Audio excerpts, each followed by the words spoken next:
ఏవైనా పరిస్థితులు ఒత్తిడి కలిగిస్తున్నాయా? ఆలోచించుకో.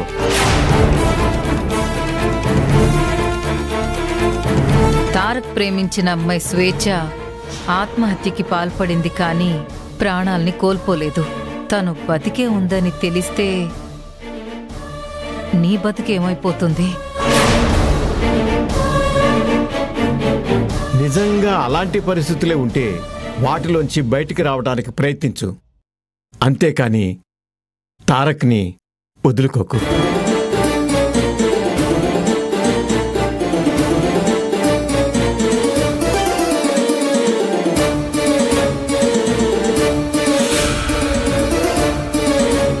అయ్యగారులా నిన్ను ఆదేశించగలను, కానీ మావయ్యగా మాత్రమే నిన్ను అర్థిస్తున్నాను.